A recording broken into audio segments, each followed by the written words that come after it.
नमस्कार साथियों, मेरा नाम है आर.के. सिंह। संस्कृति आईएएस यूट्यूब चैनल के प्लेसेस इन न्यूज सीरीज में आप सभी का स्वागत है। जैसा कि आप सभी जानते हैं कि हम अपने इस सीरीज में चर्चा में रहने वाले जो भी स्थान होते हैं उनके बारे में मानचित्र के माध्यम से चर्चा करते हैं। तो आज हम अपने इस एपिसोड में जिस प्लेस की चर्चा करने वाले हैं वो थाईलैंड है। तो ये भी देखेंगे कि आखिर थाईलैंड क्यों चर्चा में है और थाईलैंड से जुड़ी हुई जो भी महत्वपूर्ण भौगोलिक अवस्थितियां होंगी, जो महत्वपूर्ण स्थान होंगे, उन पर हम संक्षिप्त लेकिन सारगर्भित जानकारी लेंगे। तो चलिए स्टार्ट करते हैं। सबसे पहले हम बात करेंगे कि आखिर जो थाईलैंड है वो इस समय चर्चा में क्यों है।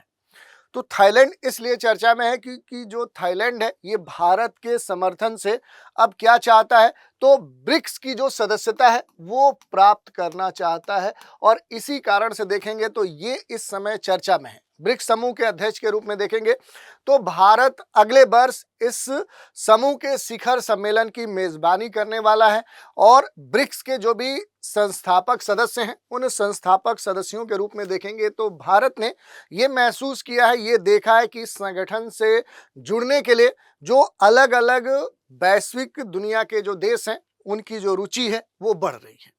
कई जो देश हैं वो इस संगठन में शामिल होना चाह रहे हैं और उन्हीं संगठन में एक थाईलैंड है जो भारत की मदद से क्या करना चाह रहा है, इस समूह में शामिल होना चाह रहा है। अगर हम बात करें कि जो भी थाईलैंड के राजदूत हैं उनके द्वारा जो बातें रखी गई हैं कि ब्रिक्स का जो सदस्य बनने की अपनी जो इच्छा है, ये हमारी समावेशी बहुपक्षवाद और दक्षिण दक्षिण जो सहयोग है उसको बढ़ावा देने के योगदान की हमारी प्रतिबद्धता है। ये बात कही गई है थाईलैंड के राजदूत के द्वारा। उन्होंने ये भी कहा कि हमारी जो प्रतिबद्धता है ये इस बात को रेखांकित करता है कि हमारी एक ऐसी आकांक्षा है जिसे हम भारत के साथ मिलकर आगे बढ़ाने के लिए तत्पर हैं। तो एक तो बात यहाँ पर देखने को मिलेगी, भारत के साथ जो थाईलैंड के संबंध है वो पहले से काफ़ी बेहतर होते जा रहे हैं और इसी क्रम में थाईलैंड भारत के हेल्प से क्या चाहता है, ब्रिक्स का मेंबर बनना चाह रहा है। और यहाँ पर थाईलैंड की जो राजदूत हैं चमनाट जो है, इन्होंने बुधवार को भारतीय राजधानी में आयोजित एक सोमबोरे नेशनल डे रिसेप्शन के अवसर पर ये अपनी बातें कही, ये घोषणा की राष्ट्रीय दिवस समारोह में और थाईलैंड ने ब्रिक्स में शामिल होने की अपनी जो आकांक्षा है वो औपचारिक रूप से व्यक्त की कि 2026 में चूंकि नई दिल्ली के द्वारा इस समूह की जो अध्यक्षता है उस अध्यक्षता से पहले भारत का जो समर्थन है वो थाईलैंड प्राप्त करना चाह रहा है और इसी कारण से देखें तो थाईलैंड इस समय न्यूज में आ चुका है। तो हमने बेसिक न्यूज देख ली कि आखिर थाईलैंड चर्चा में क्यों है। अब थोड़ा सा थाईलैंड की जो भौगोलिक अवस्थिति है उस पर हम बात कर लेते हैं कि आखिर जो थाईलैंड है ये हमें कहां पर देखने को मिलेगा। तो ये देखिए, ये इक्वेटर है, 0 डिग्री अक्षांश रेखा है, विषुवत रेखा है। इसके उत्तर में जाएंगे तो आपको कौन सा देश देखने को मिलेगा, तो यहीं पर आपको थाईलैंड देखने को मिलेगा। छोटा सा देश है और इसकी जो अवस्थिति है आप देखेंगे तो उत्तरी गोलार्ध में है क्योंकि 0 डिग्री अक्षांश रेखा के क्या है, ये उत्तर में है। और इसके अलावा अगर आप देखेंगे तो इसकी जो अवस्थिति है ये प्राइम मेरिडियन जो लाइन है उससे क्या है, पूरब की तरफ है। तो उत्तर पूर्वी गोलार्ध का ये महत्वपूर्ण देश है। तो ये हो गया कि आखिर इसकी जो भौगोलिक अवस्थिति है वो कहाँ पर हमें देखने को मिलेगी। इसका क्षेत्रफल यहाँ पर दिया गया, क्षेत्रफल को आप देख सकते हैं। दूसरी बात करें तो दक्षिण पूर्व एशिया में ये हिंदी चीनी प्रायद्वीप का एक महत्वपूर्ण, उसके बीचों बीच इसकी अवस्थिति वाला ये देश है। इसकी जो राजधानी है वो बैंकॉक है और यहाँ पर आप देखेंगे तो कई सारे जो देश हैं वो इससे अपनी सीमा साझा करते हैं। थोड़ा सा इसका बड़ा मैप लेते हैं कि आखिर जो थाईलैंड है वो हमें कहाँ पर देखने को मिलेगा। तो ये देखिए, ये भारत है और भारत के पूरब यानी बे ऑफ बंगाल से होते हुए अंडमान सागर के समीप जाएंगे तो यहीं पर आपको ये देश देखने को मिलेगा। इसकी जो सीमाएं हैं वो कई सारे देशों से लगती है। जैसे देखिए यहाँ पर अगर ये थाईलैंड, ये जो येलो हल्का सा सैड कलर से दिखाया गया, यही थाईलैंड का पूरा भौगोलिक कह सकते हैं कि क्षेत्र है। और यहाँ पर आप देखेंगे तो इधर उत्तर में थाईलैंड के जाएंगे तो महत्वपूर्ण जो देश है लाओस, उससे ये अपनी सीमा साझा करता है। और यहीं पर उत्तर पश्चिम में जाएंगे तो यहाँ पर कौन सा देश आपको देखने को मिलेगा, म्यांमार देखने को मिलेगा जो अपनी सीमा इससे साझा करता है। इसके अलावा आप देखेंगे तो यहीं पर महत्वपूर्ण तौर पे देखेंगे कि जो यहाँ पर कंबोडिया है, ये कंबोडिया क्या करता है, ये अपनी सीमा इससे साझा करता है। और इसके अलावा आप देखेंगे जो मलेशिया है साउथ साउथ में आएंगे, ये देखिए जो क्रा स्थमस है उससे दक्षिण में आएंगे तो यहाँ पर दक्षिण में एक महत्वपूर्ण जो देश आपको देखने को मिलेगा वो मलेशिया देखने को मिलेगा। तो मलेशिया क्या करता है कि मलेशिया अपनी जो सीमा है वो इससे साझा करता है। तो ये कुछ महत्वपूर्ण देश हैं जो अपनी जो सीमाएं हैं वो इससे साझा करते हैं। इसके अलावा देखेंगे तो इसके दक्षिण में क्या है कि एक महत्वपूर्ण जलीय क्षेत्र आपको देखने को मिलेगा, गल्फ ऑफ थाईलैंड।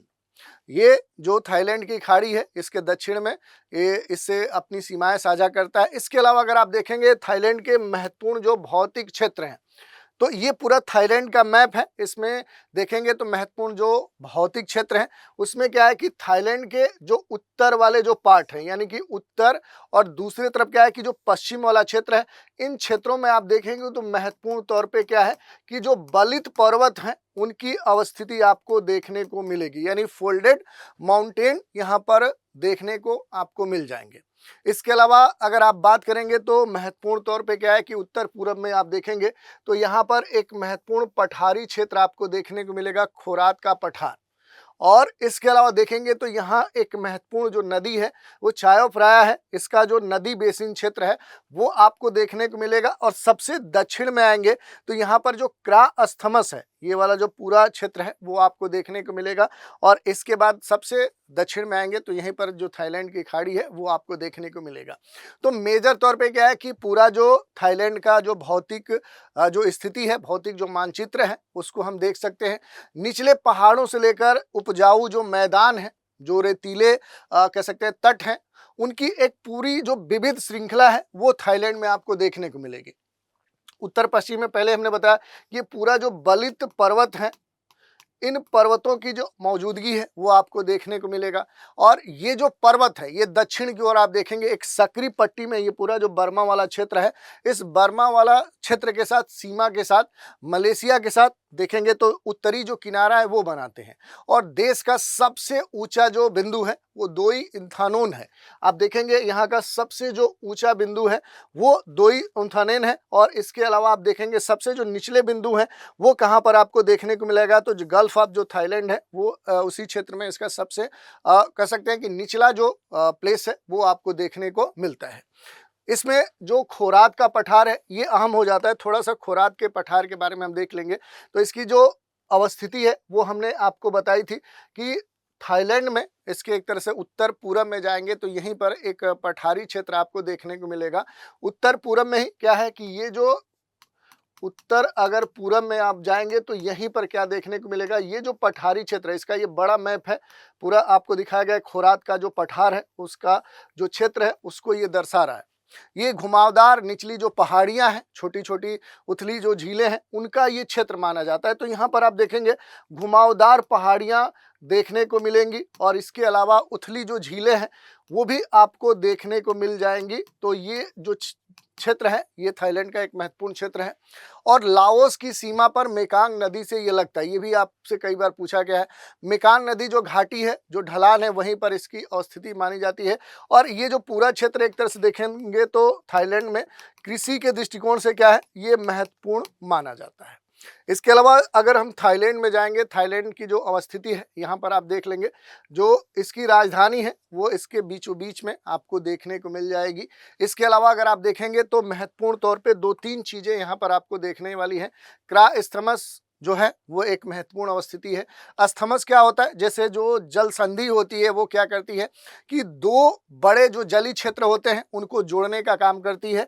ठीक वैसे ही जैसे यहाँ पर अगर आप देखेंगे तो एक महत्वपूर्ण जो स्टेट है वो आपको देखने को मिलेगा, वो मलक्का स्टेट आपको देखने को मिलेगा, जो इधर क्या अंडमान जो सी है और इधर जो जावा सी है उनको जोड़ने का काम करता है, उस पर भी आएंगे। ठीक ऐसे ही क्या है कि जो स्थमस होता है, 2 बड़े जो स्थली खंड है उनको ये जोड़ने का काम करता है। जो स्थमस होता है ये क्या है, ये 2 जो बड़े स्थली खंड होते हैं उन खंडों को क्या करता है, जोड़ने का काम करता है। और 2 बड़े जो जलीय राशियां होती है, जलीय क्षेत्र होते हैं, उनको अलग करने का काम करता है। तो इस तरह से देखेंगे तो यहाँ पर क्या है कि आने वाले समय में यहाँ पर एक बड़ा कह सकते हैं कि एक कैनाल प्रपोज्ड है कि इधर से जो पूरा ये बे ऑफ बंगाल वाला जो क्षेत्र है या इंडियन ओशियन वाला जो क्षेत्र है उससे क्या कर सके, साउथ चाइना को जोड़ सके। तो जो ये मलक्का स्टेट से जाने की जो स्थिति है वहाँ तक घूम कर जाना ना पड़े, सीधे क्या हो कि यहाँ से एक कैनाल डेवलप किया जाए और इस कैनाल कैनाल के माध्यम से इन दोनों क्षेत्रों को जोड़ दिया जाए। तो ये महत्वपूर्ण है। इसमें जो क्रा एस्थमस की बात कही जा रही है, यहाँ पर जो क्रा एस्थमस है, ये देखिए एक सकरा जो स्थली क्षेत्र है, ये क्या है, एक सकरा कह सकते हैं, नैरो स्थली खंड है। जैसे जली खंड होता है, आप स्टेट देखते हैं, जल संधि देखते हैं, और ये क्या कर रहा है कि थाईलैंड का जो उत्तर वाला जो क्षेत्र है उसको और इसके दक्षिण वाले क्षेत्र को क्या करता है, जोड़ने का काम करता है। दक्षिण प्रायद्वीप क्रा एस्थमस एक जमीनी, अब एक तरह से देखें तो दलदलों से ये घिरा हुआ क्षेत्र है। समुद्री जो तट है उसके किनारे कई सारे जो द्वीप हैं वो आपको देखने को मिलेंगे, और यहाँ पर सबसे फुकेत जो आइलैंड है वो सबसे प्रसिद्ध द्वीप माना जाता है। और थाईलैंड की जो खाड़ी है वो इसी के समीप आपको देखने को मिलेगी, जो थाईलैंड का सबसे निचला प्लेसेस कहा जाता है। थाईलैंड में अगर महत्वपूर्ण नदी तंत्र की हम बात करेंगे कि आखिर थाईलैंड में महत्वपूर्ण जो रिवर सिस्टम है वो कौन से हैं, तो सबसे जो महत्वपूर्ण नदी है वो चायो फ्राया है। यहाँ की सबसे जो महत्वपूर्ण नदी है यही नदी है, सबसे महत्वपूर्ण नदी है। ये क्या है, चाओ जो फ्राया है, ये क्या है, ये थाईलैंड की सबसे महत्वपूर्ण नदी मानी जाती है। देश के बीचों बीच आप देखेंगे तो इसकी जो स्थिति है वो मध्य में आपको देखने को मिलेगी। लगभग 372 किलोमीटर एक लंबा जो क्षेत्र है वो चायो फ्राया नदी तय करती है थाईलैंड में। और थाईलैंड के कुछ सबसे जो महत्वपूर्ण ऐतिहासिक रूप से जो घनी आबादी वाले जो क्षेत्र हैं वो इसी नदी बेसिन क्षेत्र में आपको देखने को मिलेंगे। ये नदी और इसकी जो भी सहायक नदियां हैं, ये नदियां बैंकॉक जो राजधानी है थाईलैंड की, और दक्षिण में जो डेल्टाई क्षेत्र है वहां पर इन नदियों का निकास होता है। मुख्य नदियों में देखेंगे तो यहाँ पर और भी जो नदियां हैं आप देख सकते हैं, यहाँ पर मेकोंग नदी है, साल्विन नदी है, क्वाई नदी है, तो ये सारी जो नदियां हैं ये यहाँ पर आपको देखने को मिल जाएंगी। इन नदियों का जो बड़ा मैप है वो भी आप देख सकते हैं। इसके अलावा अगर आप देखेंगे यहाँ पर ये पूरा क्या है, ये थाईलैंड का मैप आपको दिखाया गया है। इसके जलवायु की अगर हम बात करेंगे कि आखिर थाईलैंड की जो जलवायु है किस तरह की है, तो ये ट्रॉपिकल मानसूनी क्लाइमेट है। यानी कि यहाँ पर 3 जो ऋतुएं होती है, जैसे भारत में आप देखेंगे जो 3 ऋतुओं का एक पूरा क्लाइमेट पैटर्न देखने को मिलता है वेदर का। जैसे एक गर्मी का महीना देखने को मिलेगा मार्च से जून, वर्षा का महीना जून से अक्टूबर, और ठंडी जो देखने को मिलती है विंटर जो सीजन होता है वो नवंबर से फरवरी। तो मोटे तौर पे देखेंगे एक तरह से ये पूरा जो क्लाइमेट पैटर्न है ये भारत की तरह ही थाईलैंड में आपको देखने को मिलता है। अब थोड़ा सा पॉलिटिकल स्तर पे अगर हम बात करें कि जो भी थाईलैंड है, थाईलैंड की बात करेंगे तो इसकी जो राजधानी है वो आप देख सकते हैं बैंकॉक है।